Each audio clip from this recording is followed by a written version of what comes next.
I want to stay on this story. Let's get some perspective from Professor Cengiz Tomar with Marmara University in Istanbul. Professor, a pleasure to have you on our program today. President Erdogan has renewed a warning to send troops to Syria to fight Kurdish fighters who Ankara deems as terrorists.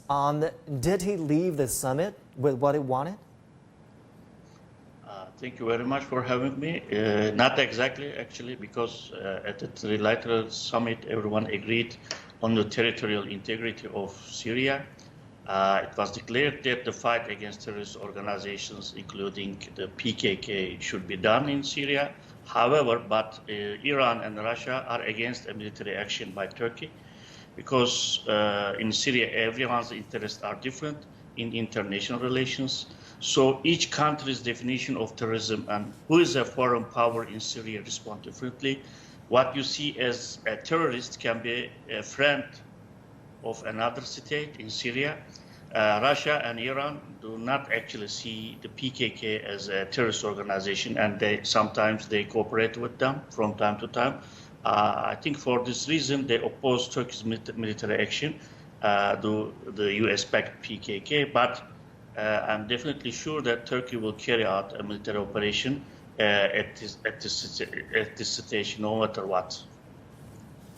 And we know President Putin insisted on lifting curbs on Russian grain exports so that it could facilitate Ukraine's grain export. How was that request being received at the summit?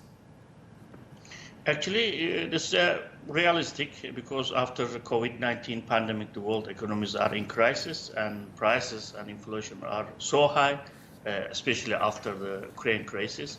The world needs grain urgently in the sense Russia does not only have grain in itself and Ukraine, also at the same time the grain of Central Asian countries is in the hands of Russia. That is why the world needs this grain. US lifted the sanction on Russian fertilizer before, you remember. Nobody opposed to this offer up to now from US side or from European side. I think Russia is planning to sell 50 million tons of grain to the world. Both the world and Russia needs this deal. I think an agreement can be made with Turkey's mediation soon, maybe 2 or 3 weeks time. There will be deal here, I think, related to grains because the world needs this grain. Okay, we know Turkey and Iran signed a number of deals during the summit. How do you categorize their current state of relations? You were spot on when you said just now that when it comes to Syria, different stakeholders have very different interests. So it has been difficult to coordinate their policies and not to mention their interests in Syria. But can they still cooperate? Yes, actually, this is quite normal right now in the post-Cold War era. I think we are generally thinking as, of 20th centuries people with the Cold War, Warsaw and NATO pacts. But there are no bipolar roads between NATO and Warsaw pacts as they used to be. Regional relations are very important right now. For example, the USA is an ally of Turkey, but it supports the PKK in Syria against Turkey. Iran is one of the Turkey's biggest rivals in the region. It's historically like that, but on opposite fronts in Syria. But it also Turkey's neighbor.